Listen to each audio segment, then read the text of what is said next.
علیکم۔ عمران خان یہیں بیٹھا ہے، جو کرنا ہے کر دو۔ پی ٹی آئی چیئرمین کا دو ٹوک پیغام۔ اگر آپ کے پاس کوئی گیم پلان ہے تو عمران خان کو ہٹانے سے ملک ٹھیک ہو جائے گا تو میں خود ہی پیچھے ہٹ جاؤں گا۔ عمران خان کا خطاب۔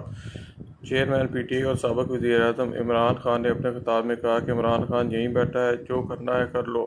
انہوں نے کہا اگر آپ کے پاس کوئی گیم پلان ہے کہ عمران خان کو ہٹانے سے ملک ٹھیک ہو جائے گا تو میں خود ہی پیچھے ہٹ جاؤں گا، لیکن اگر پلان صرف یہ ہے کہ عمران خان پیچھے ہٹ جائے کیونکہ چند لوگوں کو ذاتی فائدہ نظر آ رہا ہے، این آر او مل جائے گا، تو یوں عمران خان پیچھے نہیں ہٹے گا۔ عمران خان بیٹھا ہے یہاں، جو کرنا ہے کر لو۔ چیئرمین پی ٹی آئی نے اپنے خطاب میں پاکستان کو لبنان سے تشبیہ دی۔ انہوں نے کہا کہ ایک زمانے میں لوگ لبنان میں سیر و تفریح کے لیے جاتے تھے، جیسے آج دبئی جاتے ہیں، لیکن آج لبنان کی حالت دیکھیں کہ وہ دنیا کا غریب ترین ملک ہے۔